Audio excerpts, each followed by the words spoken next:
3 years ago, I had the ReadyLift SST 2.0 installed on my Trail Boss, and I paired it with the Nitto Recon Grapplers 285/75 18s. I never thought I would be replacing the tires after only putting 20,000 miles on them.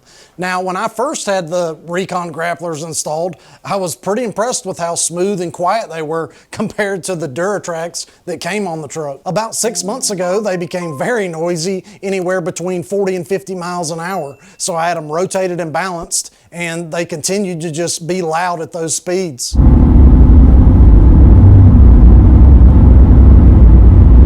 I honestly was just really busy at the time, so I just ignored the noise. Well, months went by and they continued to get worse. So I finally decided to go back up to the tire shop and get them checked out. Turns out all 4 tires were cupped really bad and the tire tread had worn down much faster than it should have. Now, I've always had bigger tires on all my trucks and I've never had this issue before the Nittos.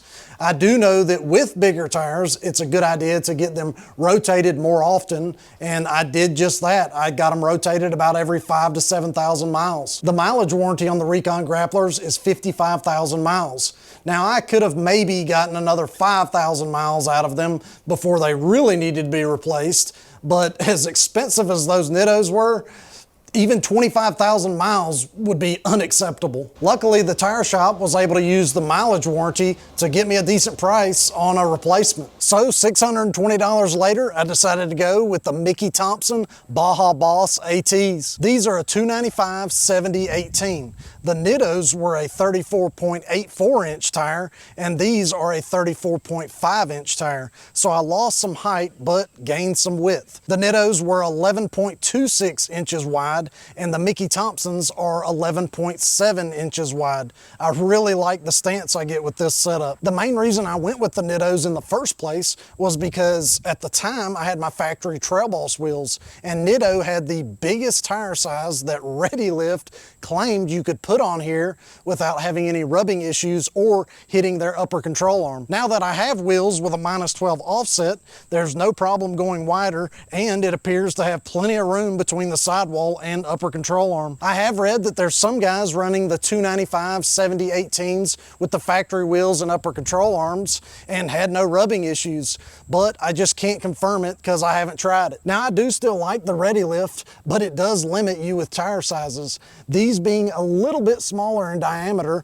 I thought I wouldn't have any rubbing issues, but it does hit the fender liner just a little bit in a full lock turn. As far as the ride quality, these are pretty smooth and pretty quiet. Compared to the Nittos, I'd say they're about the same ride quality. Now, the Thompsons have slightly more noise than the Nittos when I first had them installed, but much less noise than the Nittos after 20,000 miles. These do, however, make the truck feel a little more sluggish, and I think that's just due to them being a heavier tire than the Nittos. The Thompsons are about 73 pounds a piece, and the Recon Grapplers were about 63 pounds a piece. I do really love the sidewall on the Thompsons more than the Nittos. They look much more aggressive, and I didn't think going a little wider would make much of a difference, but it looks much better in my opinion. So far, I'm extremely happy with the Thompsons and hope to get a lot more life out of them. Now, I can tell you this much, I will never go back with a Nitto tire after this experience. Well, thanks for watching, and until next time, we'll see y'all.